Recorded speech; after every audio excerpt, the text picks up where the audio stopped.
something nailed down, whatever it is, so we can move forward. So I think, to me, it sounds like the letter people are good with if it's nicer and if it's got that buffer period, the 30 to 45 days.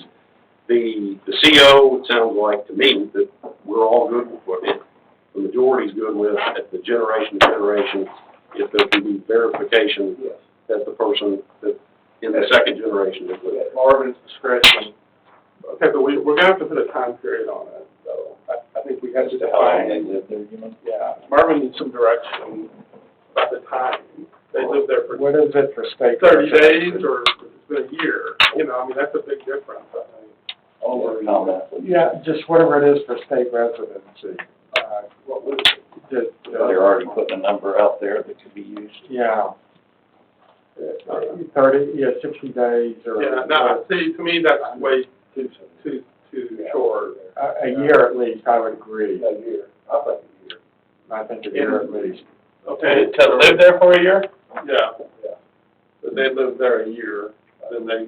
Prior to death or prior to discovery? Discovery of death. Prior to death. Prior to death. Yeah.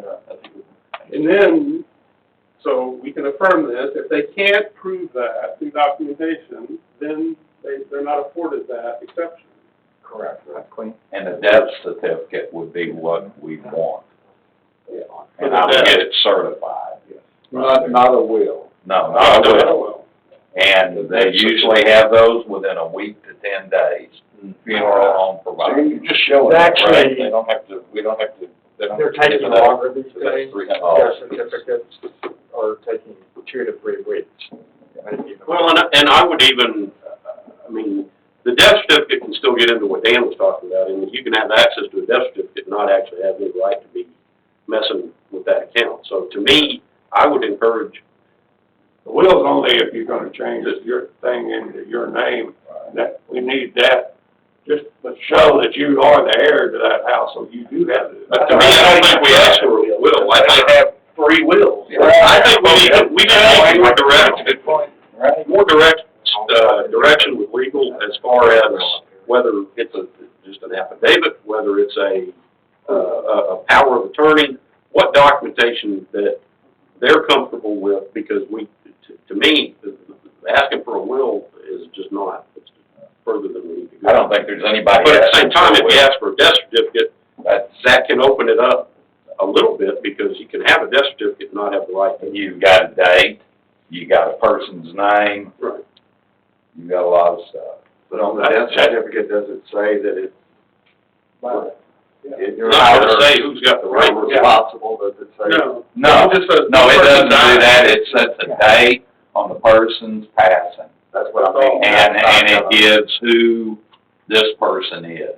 So you're not talking about the changing over, you're talking about calculating that year. Exactly. I'm more concerned, because y'all got the other thing pretty well figured out. The more concern is the date of which that you're moving to start that clock, for whatever reason. You know, no, I think the will thing is totally ridiculous. It's way out of place.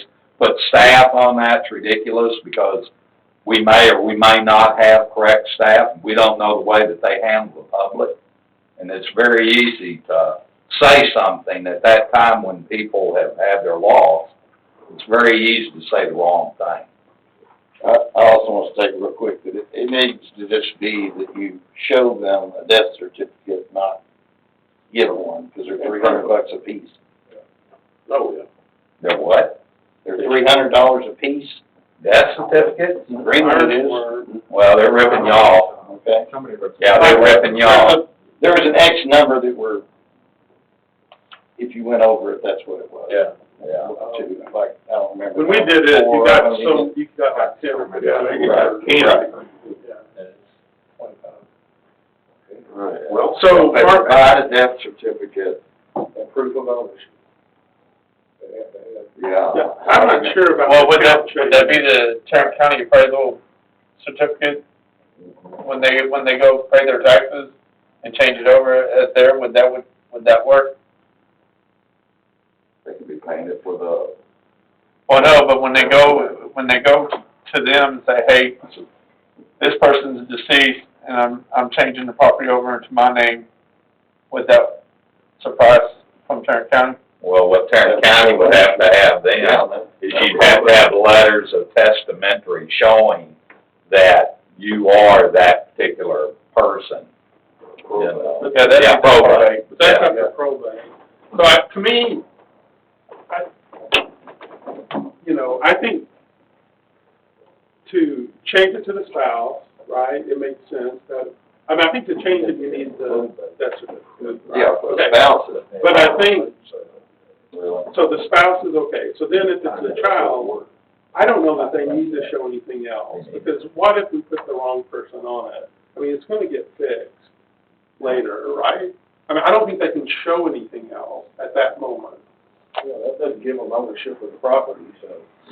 I think you're taking their word for some of it. I mean, if it's gonna kick off these other the CO process and all that, if they're gonna keep it, right? Well, they wouldn't have to own it, they could be like a renter, they're owning the water bill, to be paid until everything's worked out. And all these issues every city deals with, so we ought to know what other people do, but. We read about it in all the news all the time. Did it wrong. So I think you do that however you do that. I mean, There's a lot of people out there. But I- discretion. yeah. Yes. But I do think This is Bob, we could have started this meeting that way. Marvin, I would like, I would like for you to write up what you think the direction we've given you, so that you can send that back out to us, so that just to make it crystal clear and we're all on the same page. I would also, when you do that, I'd like to know your opinion, because you sit there quietly a lot. Well, he gave us his opinion in writing. Well, I know, I'm just saying. That's where it goes. I think when they come in, On the agenda.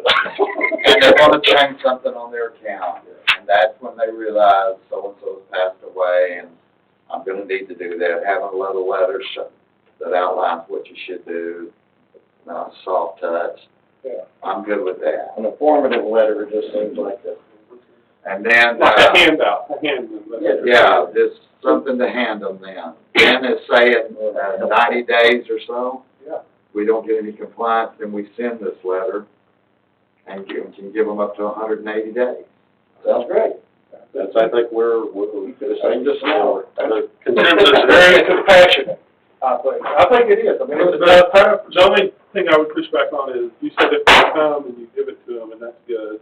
But are there instances where they're not coming up, where you can't hand it to them at that point? There are some, but for the So, majority. I wouldn't people wait go back. 90, I don't know that I would wait 90, because that just seems like it's too long. I mean, I was just, I don't know how the water bills are even processed, but, They're in code. I mean, do we notice all of a sudden if this bill's in Darren Hout's name and all of a sudden, my son or daughter starts paying the bill with their check? No, we don't. Okay. okay, just write it up with it. clear as mud, and it sounds like we're going to take a break. So let's, today, 10:38, we'll take a recess until 10:50.